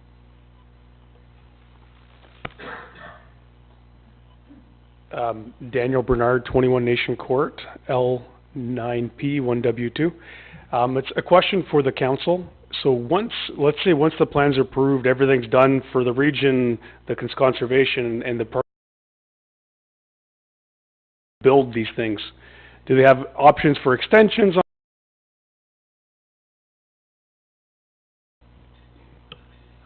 You can jump in anytime you want. We can't force the builder to build on a timeline. No, I said, what's the timeline of a permit issued? Oh, a permit. A construction permit for this kind of project. You mean for us to issue it or for him to act No, upon once it? it's been issued, for him to action it, for them to complete this project. I believe it's 2 years. They have to put a shovel in the ground within 2 years, so. And how long could the project run? For example, you could have construction on the site. That's a question I can't answer. I'm not in the construction business, but I wouldn't even hazard a guess. It could be, if the developer wants to get off the project quickly, they will build it quickly. So that's all I can tell you. And I think this is a question for the developer. He's Typically, sitting behind you. You might want to ask him personally. Typically, how many units do you sell percentage-wise before you actually have financing to build the stuff? Is it 80% sold before you actually put a shovel in the ground? No, we might start just building. We put in the roads first, then we put a sales office up. Sorry, can you speak into the mic? These meetings are televised, so if you don't speak into a mic, then the person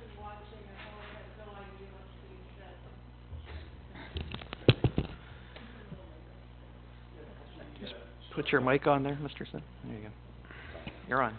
We start by putting in the infrastructure, the roads. That usually takes 6 months to possibly a year.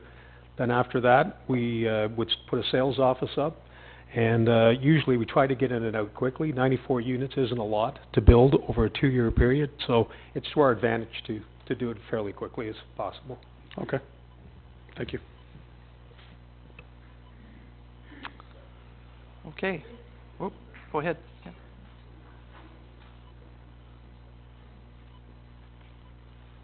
Yeah. Hello, Leah Chisholm, 6 Maunder Court, L9P1W3. So my question is to the council around the various authorities that do have say and will provide you some planning and committee back, the conservation, you mentioned the Towner Region, you actually mentioned the Durham District School Board having a say in as well. What happens when you get those reports back? Is still the ultimate decision to council as to whether you pass this or agree or make recommendations? Or are there certain things that could come back in any of those reports that will make this a no-go, that you would not be able to proceed with? Council basically relies on the expertise of our consultants, Liz Housen being right at the top of the list. So if her recommendation was to change this or defer it or modify it, council usually follows it. I think there would probably be 1 in 100 that we would choose to go in another direction, but by and large it's based on her recommendations. Okay. And of all of the different areas having input, is there any one that has more say? I mean, obviously conservation being very important. I think we've heard that through the room tonight, that all means the green space and our environment means a lot to everybody. But in terms of the region, our traffic studies, I am very concerned about the traffic flow, lights being put in at the corner, and are those studies done at the same time development is being applied to? So I'm just wondering if there's more weight to one of those reports, or is it just all-encompassing? I'll defer to Liz to answer that question. So planning is to try and find the balance. That's my job. So in some cases, you end up giving more weight to the traffic issues because of the circumstances. In other cases, you give more weight to the environmental. So it's to try and find the middle ground, and what basically translates into a good plan for the in this particular case, in Uxbridge generally, the conservation carries a lot of weight. And I don't know, I think maybe it was Bryce who was talking about the groundwater and the water generally. That's a huge issue in Uxbridge. So we give weight to what they have to say. But here, because we're introducing effectively a new road, even though it's being long planned for, really long planned for,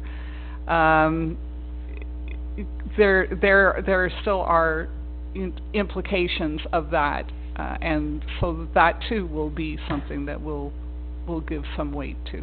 So at the end, I have to look at everything, and I have to land one way or the other on every issue. Okay, thank you. Thank you.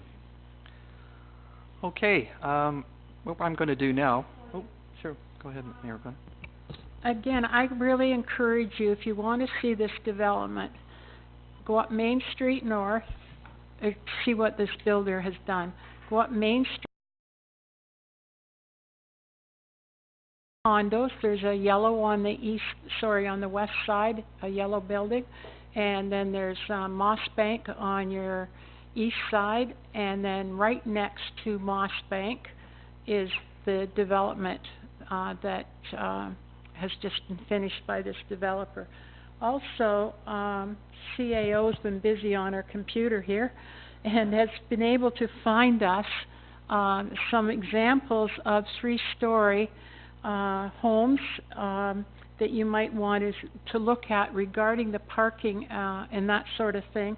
And it's Winchester and Simcoe Street in North Oshawa, and the development is called UC Towns Development, and it's Tribute Homes. But if you wanted to go down there and just see what that's going to look like, All it shows, though, is it just shows some possibilities on how it would look when you have a rear garage facing, like an architectural detail that can actually soften the look of the garage so it doesn't look so, whatever. Garagey. Okay, sorry. Okay. Any other comments from committee? Okay. I'm sure you'll wake up in the middle of the night with, gee, I should have asked that question.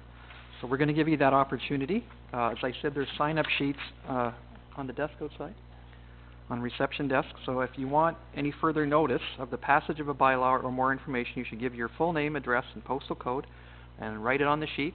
If you think of something that you want to submit personally, by all means, I'm going to give 14 days for you to submit that. So if you wake up in the middle of the night with, I should have asked that idea, then please put it, and you can send it by email. You can send it by post. I don't know if people still do that anymore. You can physically drop it off here if you choose to do that as well, and we'd be happy to have all the input that you can provide for us. As I say, all that information will go to Liz. She'll spend many, many hours digesting all this and come up with a report that is a good balance overall. So thank you all for coming. And don't forget to sign the sheets before you leave. Thank you very much. Mr. Chair, could we deal with the correspondence? Oh, certainly. Could I get a motion to receive correspondence 251? Pat and Pam, all in favor? Pat and Pam? Carried. Motion to adjourn? Carried. Thank you.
Them out of here.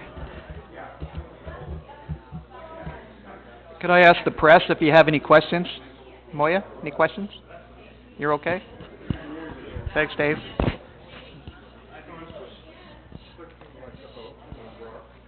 Yeah. West of Don Land is basically 4 lanes wide. Okay. The outer 2 lanes are designated for parking. Mm-hmm. And there, like there's the 1 lane going west or eastbound opens up as a turn lane to get into the Nell pit. But coming west.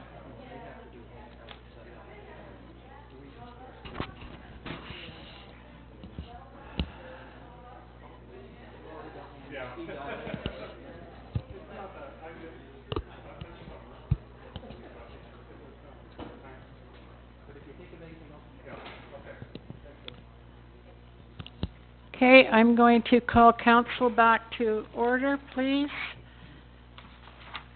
And we are now at committee minutes. Report 24 of Finance and Emergency, number 25 of Finance and Emergency, and 26 of Finance. Number 1 of Finance and Emergency, and number 2, General Purpose and Administration Committee.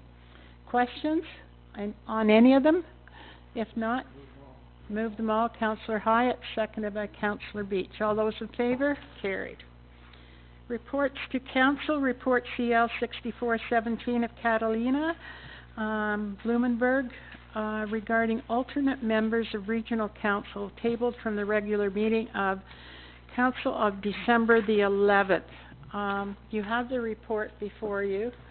I can only say that from my perspective, to send somebody down there to sit at a meeting that you can't vote on, have no idea about the background information, is a waste of time. But that's only my opinion. You can't take part in the, dialogue because of the information you don't know. But if you choose to do it, I'm fine with that. So we've got to lift it off the table first. So I need a motion to lift it by, Councillor Bryan and seconded by Councillor, Hyatt. All those in favor? Carried. Dave, you're, looking strange at me. Well, you're saying it, not me. Okay. Yes. I thought he had a question, so I that's didn't see why his I hand asked up. him. Oh, okay. Mayor O'Connor, I'd be happy to go down to regional council. I think it would be a great experience, and I do watch regional council on television, so I do pay attention to what's going on down there. And I'd happy to be the alternate, and I think it's important that we do have an alternate. I know you don't have the input to the votes and that sort of thing, but you do have the opportunity to speak to other councillors while you're down there. So I think it's important we always have two. Oh, that's good. No problem. Councillor. I guess through you to Debbie, do you foresee this as having any sort of proxy power? In other words, the actual member could delegate to whoever this person is? Because I think along the mayor's comments, I don't really see a point to this if they can't do anything other than show up. I don't see what the motivation is. What are you supposed to sit there and look intelligent, I guess is the word? I don't know. Do you have any idea what's driving this? And if so, I guess my question is, should there be a proxy that goes along with this? No, that's not what's And being discussed. should we be asking for it? At this particular point, well, what's driving this is the municipal act is now permitting this. So the region has implemented policy and procedure in order to deal with it, but it's still, the decision is at the township level, or the city level, depending on, in the region who's dealing with it, to decide whether or not you want to take advantage of this or not, and whether you think it's worthwhile.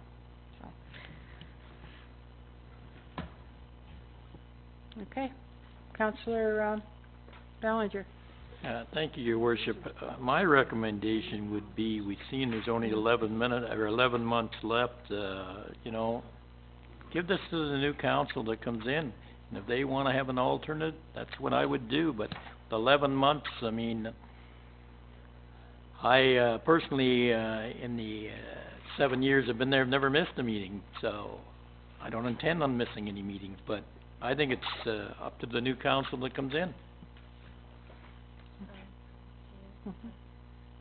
Just in accordance with the region's policy, if you look under section 6, basically while in attendance at regional council meeting, the alternate council member will have all the same powers and duties as a regional council member, may move motions and vote. The alternate council member must adhere to all applicable policies and procedures that apply to regional council members while in attendance at a meeting, and the region's procedural bylaw and code of conduct, etc. will delegate. The alternate member will have the same powers and duties of a regional council member during the meeting they are attending. Well, sorry, go ahead. I stand corrected because it was my understanding that you wouldn't have a vote.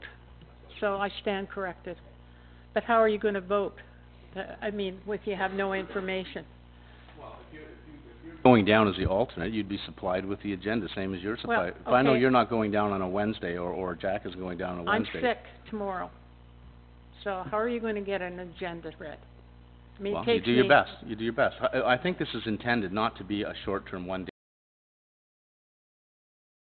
sick for a longer period of time, that there is a provision Yep. to allow somebody to go in their place. I don't think it's a one-day issue. I think it's more dealing with a long-term issue or a long-term illness. Fine. Councillor Burton and, oh, sorry, were you not through, Jack? I just wanted to say, just so you understand, most of the work that's done down at the region is done on committee of the whole. It's done there. No alternative can go down there and they can sit in the stands, but they have no say. When it comes to, and they're talking only here about actual council. Actual council down there, gosh, when we get in there, most of it is rubber stamped because of the committee of the whole. The recommendations are made from the committee. So, this is just, well, as I said, I really would recommend that it goes to the new council. Councillor Barton? My thoughts on this are, if we decide that we wanna place an alternate, so they're there in reserve anytime we wanna use them, we've checked that box, we can do that. We may never use it, but at least we have that option. Yeah. Then we can always go back. Sure, no problem. That's my thought. Okay, so what do you wanna do? And, oh, sorry. See yours either. Councillor Bryan. And I have longer arms, so I'm usually easier to see.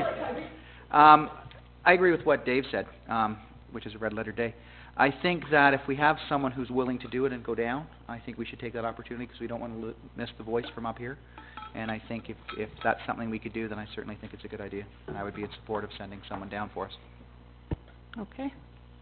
And I agree also that we don't wanna lose a vote, particularly, you know, like, let's say Jack can't go down and he he's not feeling well or whatever. He talks to the alternate and just say, you know, this is kinda what's been going on, you know, reads whatever can, but we don't wanna lose that vote. I totally agree with Brad. It's very important, you know, in different cases, I would imagine. Yeah.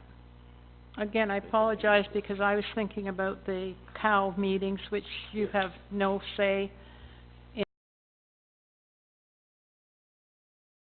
The work is done. That's where we sit for 8-10 hours. And basically council is the decisions have been made through COW. Okay, so what's your wishes here? You've got a motion on the floor, Councillor Malloy. Do I have a seconder? Councillor Bryan. All those in favor? This is to make Pat the alternate? Mm-hmm. So you made a motion? Yes, I did. And my only concern with this is, you know, Pat is on almost every committee, sits in on every meeting. That's why I should go to regional. And my thought is, and I get your point there, Pat. My concern is that he's got a very strong voice in our council already. I think maybe we should spread the wealth a little bit so that we've got other people with responsibilities here. Point taken. I will call the question, and Councillor, or Councillor. Demoted. Just for clarification, you're appointing Councillor, you've moved a motion to attend, seconded by Councillor Bryan. Are you dealing with the report as well, which includes the So we'd policy? move the recommendation and appoint myself as the alternate. Okay. So you hear the motion? All those in favor? Those opposed? Motion's lost. Somebody come up with a motion. Okay. Do you wanna make one, Jack? I'm just trying to think of the best way to do it. Well, if I would made a motion for someone to go down there, as an alternative, I would put the name Gord Hyatt forward. Gord's been here, coming on 12 years, he's been the chair of, planning, and that's the name I would put forward. Okay, so receive the report for information, and that we appoint a temporary replacement, alternate member for regional council in the name of Gord Hyatt. Is that correct? Yes. Question through you to Gord. Would you have the time to be able to do that? Okay, just because I know that, Your mic's not on, Gord. I know that you as well have a full-time job, I'll so accept I the didn't... nomination if that answers your question. Yeah, I guess that's what I'm asking. Okay. Okay, so, we have a, sorry? I need a seconder, Councillor Barton. All those in favor? Yeah. Okay, motion's carried, or let's see, vote, those opposed? 3, motion's carried. Okay, moving along. Be a big expense account, yeah, right. Report, CL 0418 of Catalina and Blumenberg. regarding the BIA procedural bylaw update. Any questions? Counselor? I move the recommendation. Okay. Counselor Hyatt as the, member. All those in favor? Carried. Report CLO 518 of Catalina Blumenberg, Deputy Clerk, Reaccessibility and Business Event.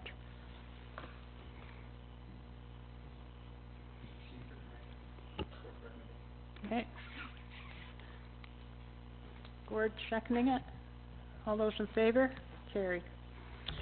CL 0718 of Catalina Blumenberg, Deputy Clerk, re-permission to RFP Concession 2, Part Lot 16 and 17. Any questions on this? Questions? Councillor Beach. How many acres, like if, like we should, I think keeping the 30 acres, for the township, not knowing what's going on with the hall,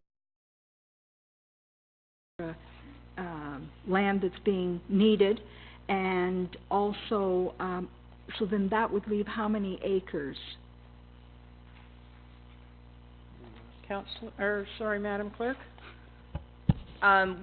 We are proposing that the full, I think it's between 30 and 33 acres, that the RFP go out to farm it all.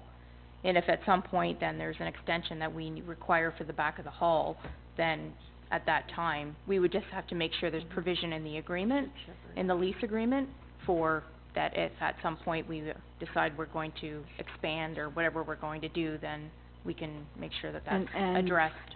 So the lease agreements for the $85 per acre, and how many? Well, what we would be leasing out would be between 30 and 33 acres. Okay, 30 and 33. There is more land there, but there's a lot of it that's not can't farmable. Do anything with it. Okay, thank you. Councillor Hyatt? Yeah, that was one of my questions. How many farmable do we know exactly? 30, 35? Yeah, between 30, 33. Is 80, I mean, I lease a lot of things. $85 an acre, is that the going rate, or is that? That's something just that- what was negotiated with the last I guess. license holder. This is an RFP, so it could come in at 30. We have no idea, but it's gonna be council's decision. I just wondered what the going rate was.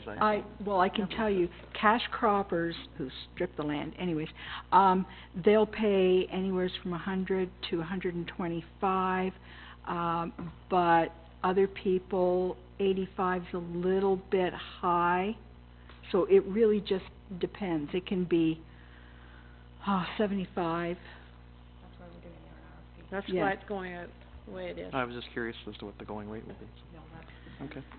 Okay, so I'll move the recommendation, Mayor Connor, unless there's Okay, any. seconded by Councillor Beach. All those in, sorry.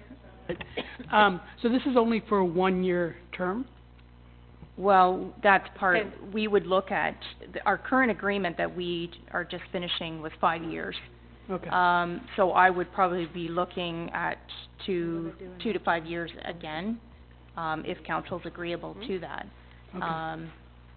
If we can get somebody to take it, that's the question, we don't know. Okay, and so what's our long-term plan for that? Or that's up, we don't know that at this point.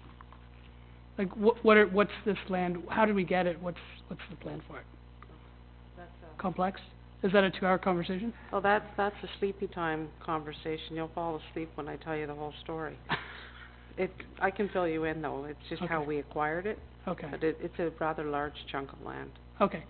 So, my concern with the 1-year deal, and just like the federal airport land, is they set it up for 10 years going forward because no one was putting any money into the land when they were farming it, because they never knew what their return would be. So I wonder if we should go longer. If we have no plans for the land in the next decade, then why don't we try and do a 10-year deal so that someone might spend some time on the land? Okay, I think there's one issue that we should deal with maybe, and that is start a severance process, to give the back of the hall a bit more land. Okay, because we're gonna build in very close to the boundary line now, and I think that's, I was gonna make that subsequent motion when we finish this off, but,